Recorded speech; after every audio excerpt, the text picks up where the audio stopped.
சென்னைக்கு வந்து almost 1 year ஆகுது. இதுவரையும் நம்ம எங்கேயுமே போகலை. முறையாக நம்ம முதல் பயணத்தை தொடங்க உள்ளோம்.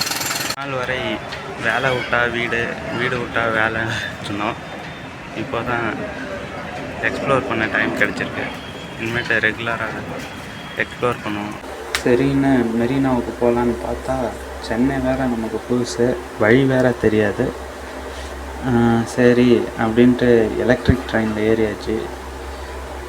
சைதாப்பேட்டில் ஏறி டைரெக்டாக போய் ஃபோர்ட்டில் இறங்கணும். அங்கே போனால் ட்ரெயின் மாறணுன்ட்டாங்க. சரி அப்படின்ட்டு ஒரு டிக்கெட்டை எடுத்துகிட்டு போனால் ட்ரெயின் எந்த பிளாட்ஃபார்முன்னு தெரில. 4வது பிளாட்ஃபார்ம் போயிட்டேன். எப்படியோ ஒரு வழியாக ஏறிட்டேன். பக்கத்தில் இருக்கவங்கள்ட்ட கேட்டு சரி ஏறியாச்சு. அப்படியே ட்ரெயினில் ஒரு காற்று வாங்கிட்டு போயிட்டே இருந்தால் சேப்பாக் ஸ்டேடியம். சரி ஸ்டேடியத்துக்கும் போகலாம் அப்படின்னு பார்த்தா டிக்கெட் நாட் அலோடுன்ட்டாங்க. அப்படியே வழி தெரியாமல் நின்றுக்கிட்டு இருந்தப்போ ட்ரெயின் ஒரு வழியாக ஒரு இடத்த ஸ்டாப் ஆகிடுச்சு. பார்த்தா இந்த இடத்த தான் இறங்கணும் அப்படின்னு வேறு சொன்னாங்களா. சரி அப்படியே இறங்கி ஒரு வாக் போட்டு எப்படியோ நம்ம அப்படியே மெரினாவுக்கு வந்துட்டோம். கைஸ், ஒரு வழியாக வந்தாச்சு. ஸ்பாட்டை அடைஞ்சிட்டோம். இந்த பக்கம் செம்ம வெயில், மொட்டை வெயில் அடிக்குது. அப்படியே இந்த பக்கம் திரும்பி பார்த்தோன்னா அப்படியே சில்லுன்னு காற்று. மெரினா முடிஞ்சிருச்சு. அப்படியே வெளியே வந்து ஏடிஎம்கேக்குள்ளே போனோம். எம்ஜிஆர் vs ஜெயலலிதா அந்த சமாதிக்கு போயிட்டு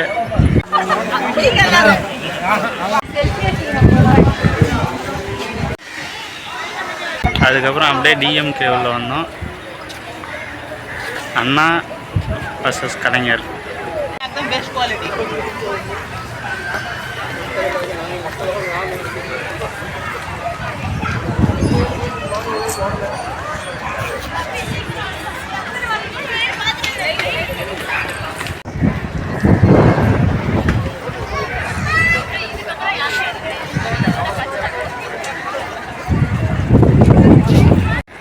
கலைஞர் மியூசியத்துக்குள்ளே போனோம். அங்கே வந்து கொஞ்ச நேரம் கலைஞர்கிட்ட பேசிட்டு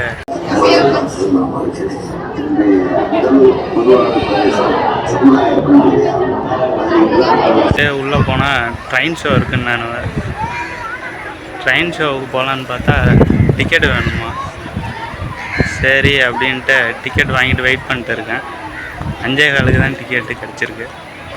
போயிட்டு வந்து ரிமைனிங் சொல்கிறேன். கைஸ், ஒரு வழியாக ட்ரெயினில் போயிட்டு வந்தாச்சு. ட்ரெயினுன்னு தான் சொன்னாங்க, பட் ஃப்ளைட்டில் போனோம்.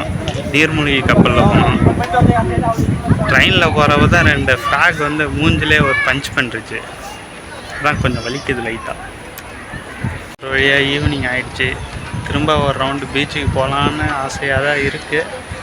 இருந்தாலும் நாளைக்கு ஆஃபீஸ் இருக்கிறதுனால ஆஃபீஸுக்கு போகணும். மண்டே ஆஃபீஸ் போகிற கஷ்டம் இருக்கே. சோ போய் தான் துணி வேறு துவைக்கணும். துணி துவைச்சி காஞ்சி என்னைக்கு நாளைக்கு ஆஃபீஸ் போகிறதுன்னு தெரில.